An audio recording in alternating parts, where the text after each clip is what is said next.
Hello. Hello. हाँ sir बोलिए। Advocate Narendra Joshi बोल रहा हाँ जी बोलिए।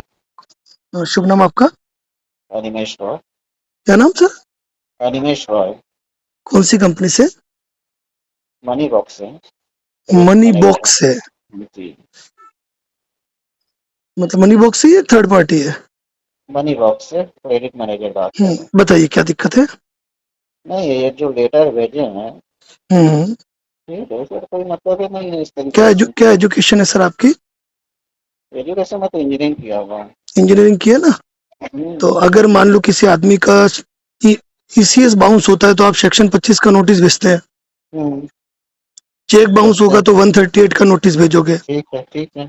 आर्बिट्रेशन की कार्रवाई करोगे तो आर्बिट्रेशन का नोटिस भेजोगे। हम्म तो कंपनी जैसे नोटिस भेजती है ना, वैसे ही पार्टी का भी राइट है। हम्म ठीक है ना? हम्म ठीक है। और एक बात ध्यान रखिएगा कि हम्म। सुप्रीम कोर्ट का इसी महीने का जजमेंट आया हुआ है कि क्या यदि है कंपनी जजमेंट? ने आप कंपनी को यदि किसी व्यक्ति ने कोई नोटिस दिया है और कंपनी ने यदि उसका जवाब नहीं दिया तो कंपनी उसके ऊपर लीगल कार्रवाई भी नहीं कर सकती है। अच्छा। ठीक है। अगर आपको इन चीजों में डाउट हो तो हम्म आप अपने जो भी लॉयर, एडवोकेट हम्म। जो भी हो, अच्छा। उनसे बात करा देना मुझे। ठीक है, एडवोकेसी बात करवाते हैं आप हाँ, जैसे से बात बात करवा कर बात रहे हो। हाँ बिल्कुल, आप उनसे बात ठीक करवा है, देना। एडवोकेसी क्योंकि बात कानूनी करवाते हैं तो जानकारियां क्या होती है, आप हम्म। लोगों को कानूनी जानकारी इतनी नहीं होती है। जी जी जी। ठीक है ना?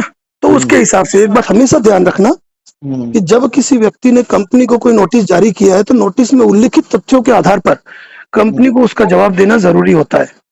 और अच्छा। जवाब नहीं दे, जैसे आप सेक्शन 25 का नोटिस भेजोगे, जवाब नहीं दे तो आप कार्रवाई हम्म करोगे। हम्म आर्बिट्रेशन का नोटिस दिया, ये हम्म जवाब नहीं देंगे, ऑब्जेक्शन नहीं देंगे तो हम्म अवार्ड हो जाएगा। तो जिस तरह हम्म आपके नोटिस भेजने की वर्थ है ना, इसी तरह हम्म, कोई डिफॉल्टर भी, लोन डिफॉल्टर भी यदि कोई नोटिस भेजता है तो उसकी भी लीगल वर्थ होती है, यदि हम्म। उसने रजिस्टर्ड पोस्ट से भेजा है, मेल अच्छा मेल नहीं खेला है तो। अच्छा।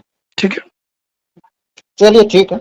और हम एक कुछ? अपना नहीं नहीं, अपने तरीके से भी हम भी एडवोकेट तरीके से ही बात करते हैं, फिर सही रहेगा हाँ, वो। कोई दिक्कत नहीं। ठीक है ना? हाँ ठीक है। ठीक है, ठीक है। हेलो। हाँ सोन जी। जी सर, हो ठीक, गया? सीधी सी बात ध्यान रखना, कभी भी कोई रिकवरी करने के लिए आता क्या है, सर? कभी भी कोई व्यक्ति रिकवरी करने के लिए आता है ना, तो जी वो आपकी चीज को गलत ठहराने की कोशिश करेगा, तो आपको हमेशा खुद के ऊपर विश्वास रखना है। जी जैसा कि आपने हमारे कल के वीडियो में देखा था, मैंने बताया था कि यदि आपने कोई नोटिस भेजा है, कंपनी से जी किसी डॉक्यूमेंट की डिमांड की है और जी कंपनी ने अगर वो डॉक्यूमेंट्स आपको प्रोवाइड नहीं कराए हैं और उसके जी। बाद यदि कंपनी आप पे कोई केस फाइल करती है तो वो केस भी कभी चल नहीं पाएगा। अच्छा बस अच्छा। ये है कि आप उस बात को अपोज कैसे करते हो। बात ओके। यही है कि प्रायर नोटिस आपने रजिस्टर्ड पोस्ट से भेजा हो, डाक जी। रसीद आपके पास होनी चाहिए, नोटिस की कॉपी अच्छा। होनी चाहिए, डिलीवरी रिपोर्ट होनी चाहिए। इसी तरह सेक्शन 25, 138, आर्बिट्रेशन जितने भी नोटिस जाते हैं वो जी रजिस्टर्ड सर, पोस्ट से जाकर उनकी डाक रसीद और डिलीवरी रिपोर्ट आपके पास होनी चाहिए। सभी रखा हूँ सर। बिल्कुल। रिकवरी एजेंट का मकसद केवल और केवल एक ईएमआई निकलवाना होता है। ठीक है। अगर कोई जी। अच्छे से बात करे तो अच्छे से बात करो, कोई नहीं, अच्छे बदसलूकी से करे, बात हाँ करे थे बिल्कुल, बट कोई बदसलूकी करे तो फिर रिकॉर्डिंग मोड ऑन रख के बात करो। ओके ठीक है ना? सर। यूं बदसलूकी करने वालों को हम वायरल करते हैं। ठीक है ना? जी सर। ठीक है। और जी। ध्यान रखें, कॉलिंग टाइम दिन का नहीं होता है। ठीक है ना? Sorry sir. ठीक ओके ठीक, जी। Okay okay.